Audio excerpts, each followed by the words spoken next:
Welcome back to the OSM channel.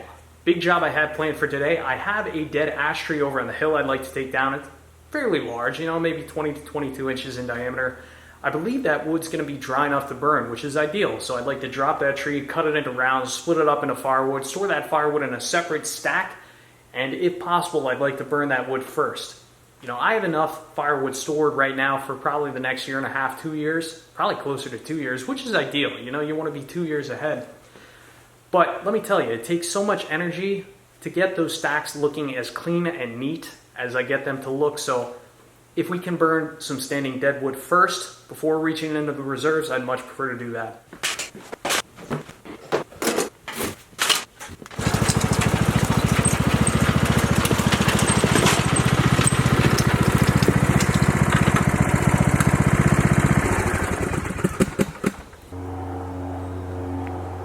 So the plan is, we're going to drop it this way, we'll bucket up, roll the rounds downhill. Alright, so here's the tree I want to take down. How do I take down a tree like this? Well, the first thing I do before I get to the tree is I look up and I look for any dead branches hung up in the canopy, commonly referred to as widowmakers. And the danger with widowmakers, as we start to shift and knock down this tree, those widowmakers could potentially get dislodged, come straight down and wipe you out, so you gotta be aware of that. Next thing I like to do is get up close to the tree and look straight up. I'm looking to see where the tree is leaning. And if you get up close to the trunk of the tree, you can pretty easily tell where all the weight is, where it's leaning.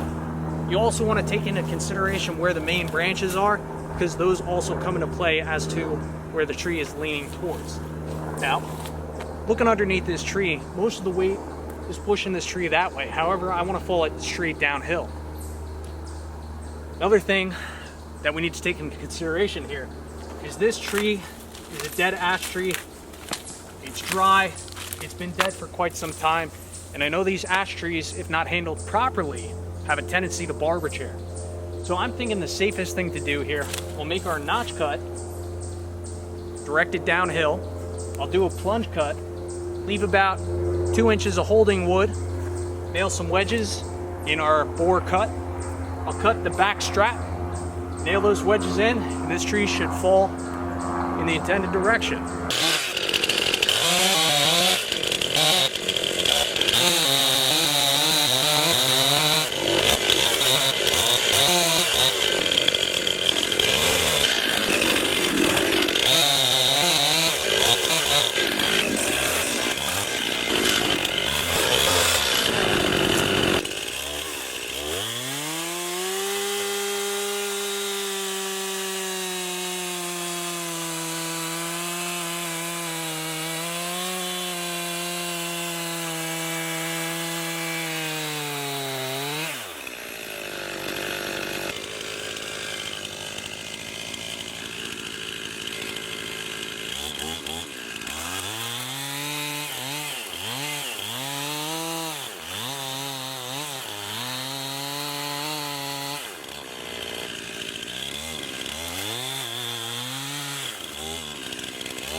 Now let's talk about my notch and why I decided to go with this felling method.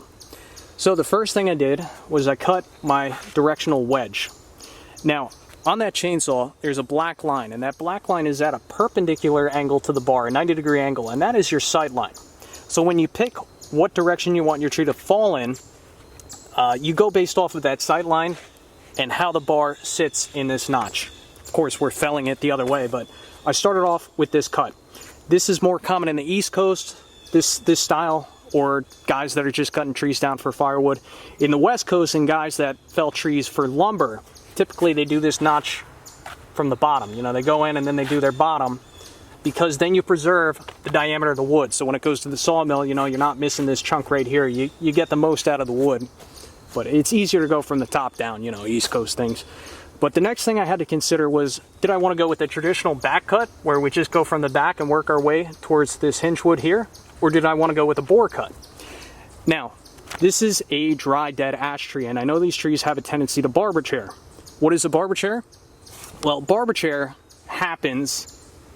Sometimes you can't prevent it, but basically the tree will start to fall over, and what will happen, it'll kind of kick out. It'll splinter, and the back half could kick out, you know, 5, 10, 20 feet. The tree could break off like 15 feet high. So I know this tree in its current state has a high tendency to barber chair, especially due to the lean I observed with this tree. So I figured the safer felling method would be a bore cut. So basically, from my notch, I decided I wanted to keep about 2 inches of hinge wood. This is the hinge wood. And additionally, the bore cut is slightly higher, maybe 2 inches higher than my notch. And the purpose for that, when this eventually starts to go over, this creates like a little backstop, so it'll hopefully prevent the tree from kicking out towards the back. So 2 inches of hinge wood, about 2 inches high. I sunk the bar in, went all the way through, and I worked the bar back, and I left a little bit of holding wood on the back of the tree. Then I went around to the other side of the tree, brought my bore cut up on the same side, on the other side, as to where there was about 2 inches of hinge wood, so it looks the same on either side. There's just a little strap of wood in the back holding this tree together. So what I'm going to do now is I'm going to nail some wedges in this bore, especially on the heavy leaning side. We're going to try and push this tree this way. After we get those wedges set, we'll take the saw, cut that back strap, and this should go right over. So the camera is somewhat positioned behind the tree. So here's the bore cut on the other side of the tree. The upper line was just something I scribed into the tree to help me identify how high I wanted my bore cut to be. We have our back strap. That's just holding the tree together, preventing it from falling over. So tree again is leaning this way, and we want it to go this way, so we'll put our wedges in on the leaning side. Hammer these wedges in a little bit, cut the back strap, see what it does.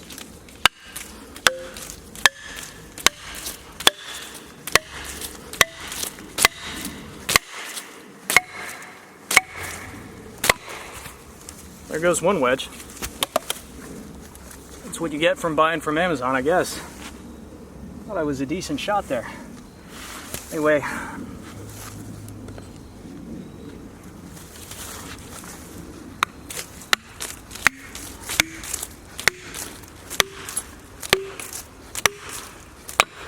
There's the other one. Well, I guess let's cut the back strap and see what happens at this point.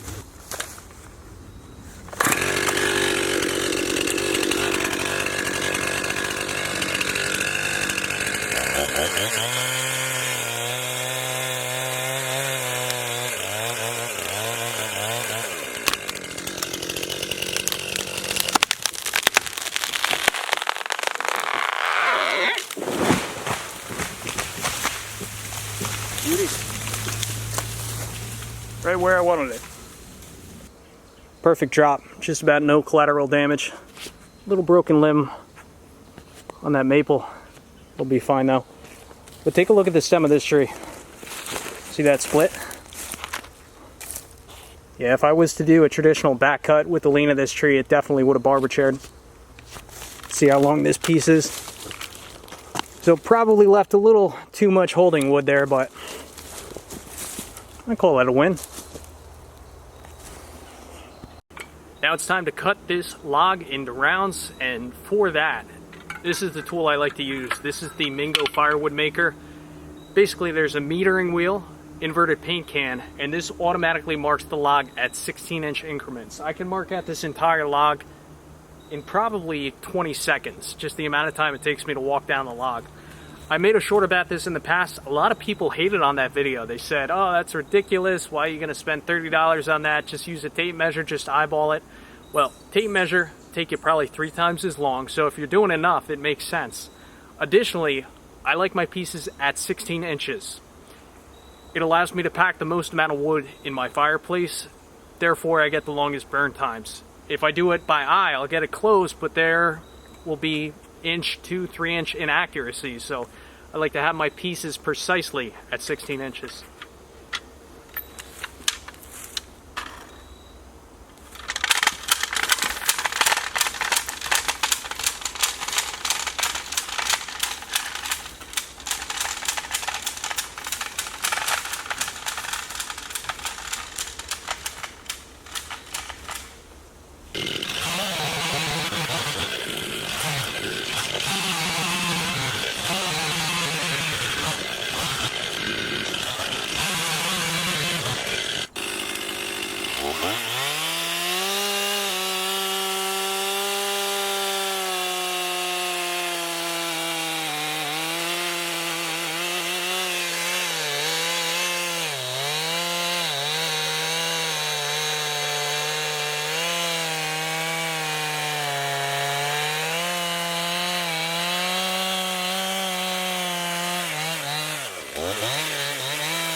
So the Built-Art 6.5-ton electric log splitter. Have I had any issues with it? How's it doing? Well, it's still chugging along. I've had 2 issues with the unit. One was that the electric motor actually had become seized, which I keep this unit outside. Most people are going to keep it outside. I keep it tarped. I keep it covered, protected from the moisture. But I believe what happened, somehow the humid air got inside the motor, caused some corrosion, and there was enough resistance as to where the start capacitor could not turn the motor over. So I took this metal cover off, spun the fan, got the motor free, and then it worked just fine. So that's not a big deal there. The other issue I've been having is with this hydraulic valve. Now, let me focus the camera. So if you look at how this operates, right? You have your control lever, it pushes in on that stem, which in turn sends hydraulic pressure out to the ram, and the ram extends all the way out. Well, what happens when you're splitting wood? It creates a lot of dust. And what happens, that dust tends to fall directly on top of that hydraulic valve stem. It's not protected, and that can cause that valve to start sticking and wear. So I actually took that valve apart, cleaned it. It's working much better now.